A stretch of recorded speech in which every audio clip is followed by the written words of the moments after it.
आप देख रहे हैं अल्फा डिफेंस हिंदी में आपका स्वागत है। आज के इस वीडियो में हम लोग बात करेंगे रफाल फाइटर जेट्स के बारे में। कल टर्की के एक शहर कोनाया में एक मिलिट्री एक्सरसाइज शुरू हुई है और इस मिलिट्री एक्सरसाइज को कहा जा रहा है एंटोलियन ईगल 2021।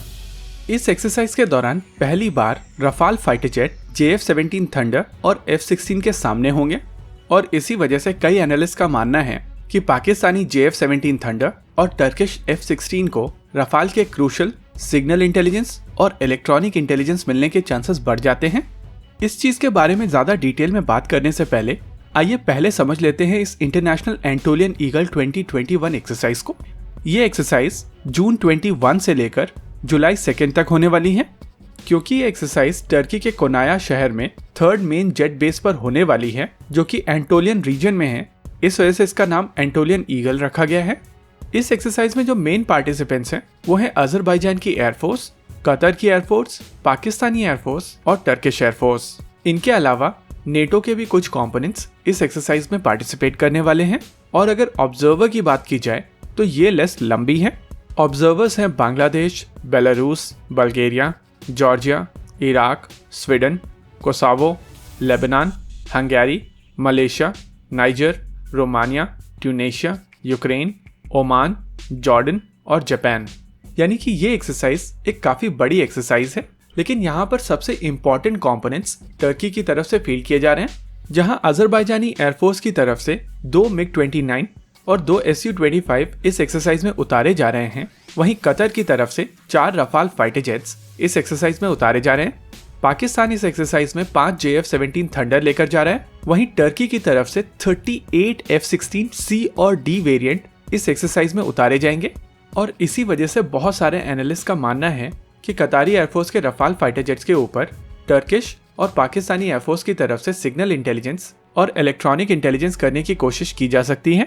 ऐसे में state of the art Rafale fighter jet का क्रूशल डेटा जो इस फाइटर जेट के दूसरे ऑपरेटर्स हैं जैसे कि भारत और आने वाले समय में ग्रीस, उनके फियर्स ओपोनेंट्स जैसे कि भारत के केस में पाकिस्तान और ग्रीस के केस में टर्की, इस डेटा को इनके खिलाफ यूज कर सकते हैं। इस एस्पेक्ट को लेकर डिटेल में बात करने से पहले आइए समझ लेते हैं कि सिग्नल इंटेलिजेंस और इलेक्ट्रॉनिक इंटेलिजेंस गैदर कैसे की जाती है। आमतौर पर सिग्नल इंटेलिजेंस और इलेक्ट्रॉनिक इंटेलिजेंस गैदर करने के लिए 2 अप्रोच का प्रयोग किया जाता है। पहला, डेडिकेटेड एयरक्राफ्ट्स जो सिग्नल इंटेलिजेंस और इलेक्ट्रॉनिक इंटेलिजेंस में माहिर होते हैं जैसे कि एयरबॉर्न अर्ली वार्निंग और कंट्रोल सिस्टम, या फिर डेडिकेटेड इलेक्ट्रॉनिक इंटेलिजेंस और सिग्नल इंटेलिजेंस एयरक्राफ्ट्स। इसके अलावा फाइटर जेट्स भी इलेक्ट्रॉनिक इंटेलिजेंस और सिग्नल इंटेलिजेंस के लिए पॉड कैरी करते हैं।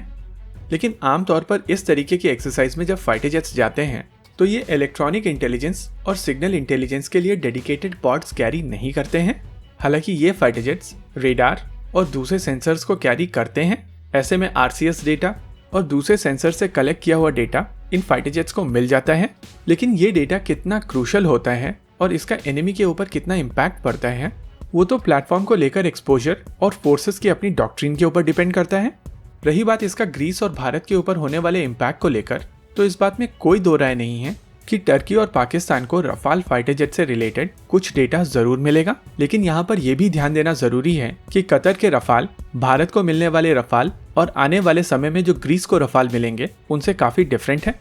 ऐसे में इस एक्सरसाइज के बाद में मिलने वाला डेटा ऑपरेशनली टर्की और पाकिस्तान के कितने काम आएगा ये तो आने वाला वक्त ही बताएगा। लेकिन यहाँ पर एक चीज समझना और जरूरी है, ये रफाल जेट्स कतर ने खरीदे हैं और प्रॉपर पैसे देके खरीदे हैं। यहाँ पर कोई क्रेडिट लाइन वाला कॉन्सेप्ट इन्वॉल्व नहीं है। ऐसी स्थिति में फ्रांस के पास में कतर के ऊपर लिमिटेड प्रेशर अप्लाई करने की कैपेबिलिटी है। और ये जो बीच बीच में रिपोर्ट आती रहती हैं कि कतर को फ्रांस की तरफ से कहा गया है कि एक थर्ड कंट्री को रफाल के एक्सेस नहीं मिलने चाहिए या उनके टेक्नीशियन इस फाइटर जेट के करीब नहीं आने चाहिए, इस तरीके की रिपोर्ट्स यूजुअली क्रेडिबल नहीं होती हैं। ये डिसीजन पूरी तरीके से कतर का होगा कि कौन उस फाइटर जेट को एक्सेस करेगा और कितना एक्सेस करेगा। यहाँ पर फ्रांस के पास में केवल लिमिटेड लेवरेज होगा और इसी वजह से जब भारत फाइटर जेट्स अक्वायर करता है तो इन फाइटर जेट्स में इंडिया स्पेसिफिक मॉडिफिकेशंस होते हैं, जिसके वजह से इस तरीके की एक्सरसाइज का इम्पैक्ट भारत के इक्विपमेंट के ऊपर बहुत ज्यादा नहीं होता है। रही बात इलेक्ट्रॉनिक इंटेलिजेंस और सिग्नल इंटेलिजेंस की, तो भारत और पाकिस्तान काफी ज्यादा क्लोज प्रॉक्सिमिटी में है और इस वजह से भारत को इस तरीके का डेटा गैदर करने के लिए इन इलाकों में इलेक्ट्रॉनिक इंटेलिजेंस और सिग्नल इंटेलिजेंस के 1-2 मिशन करने पड़ेंगे। वहीं पाकिस्तान की तरफ से भी इस तरीके के मिशंस किए जा सकते हैं। यानी कि ओवरऑल इस एक्सरसाइज का बहुत ज़्यादा इम्पैक्ट दोनों देशों के इक्विपमेंट के ऊपर नहीं पड़ने वाला है। आमतौर पर इस तरीके की एक्सरसाइज से जो डेटा मिलता है वो दोनों सेनाओं के पास में ऑलरेडी होगा। इसी के साथ आज के इस वीडियो में रखते हैं केवल इतना ही। वीडियो को अंत तक देखने के लिए धन्यवाद। देखते रहिए अल्फा डिफेंस। जय हिंद।